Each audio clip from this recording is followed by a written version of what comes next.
Amazing morning everyone from I Am Worldwide, and sa mga taong gustong bumili ng aming world-class amazing organic barley. I would just like to take this opportunity to inform you all na isa lang po talaga ang aking FB page and IG page. Pareho po silang verified with the blue check. So wag po kayong nagpapaloko at bumibili sa mga impersonating people using my name, using my profile pic na ginagrab lang nila. Ini-edit po yung pag may hawak ako ng barley na ini-edit nila, tinatanggal nila yung box sa kamay ko, tapos nilalagay nila yung sarili nilang box. So ito lang po ang original na box ng I Am Worldwide.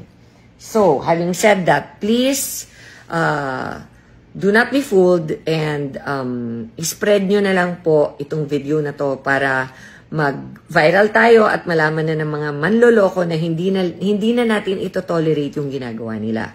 Again, my FB official page is only Herb All Organic Trading Corporation, which is my company.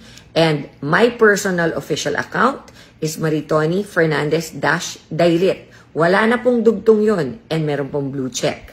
Sa IG naman po, ang official page ko po is at Herb All Organic.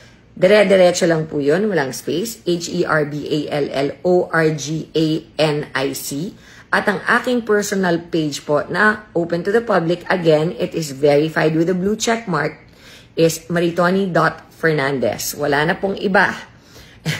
Kahit po gamitin nila yung picture ko at pangalan ko, laging may dugtong yan, and wala silang official check mark. Okay, na kulay blue. Sa TikTok naman po, hindi ako TikToker. Bago pa lang po ako sa TikTok.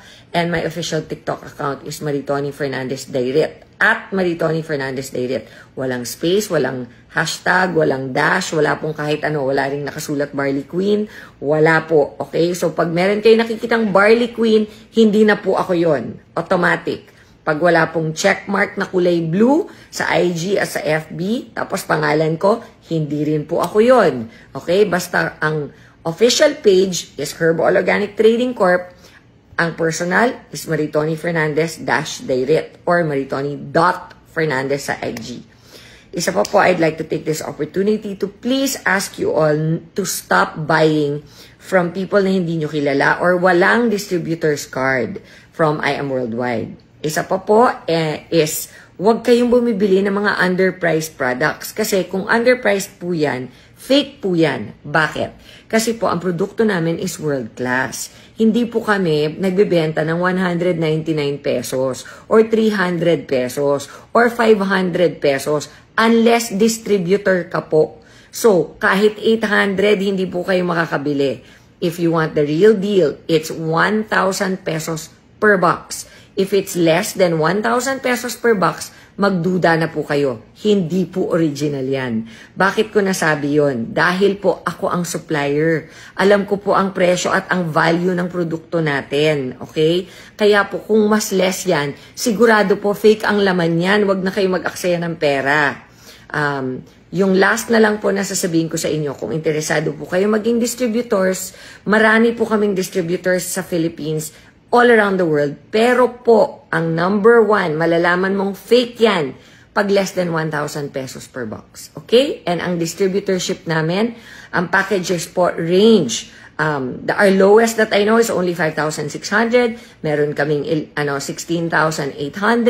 Meron kaming 44,800. Meron kaming 198,000. So, pag hindi po yan yung mga presyo, wag na kayo maniwala. Okay? Anyway, I hope na may maitulong tong video na to and ma-prevent na sa mga scammers, ma-scam kayo and ma-prevent na rin yung nag-aaksaya ng pera hoping that it will heal you and help you with your health. Kasi nag-isa lang po talaga ang barley na nanggagaling po sa akin. Ito po yung ginamit ko personally nung ako nagkasakit. That's it. I hope that may matutunan kayo from this video. And if there are any more questions, please feel free to IG me. Again, maritoni.fernandez or better yet, at Herb All Organic. HERBALLORGANIC. Doon po sinasagot ko lahat ng tanong. God bless you.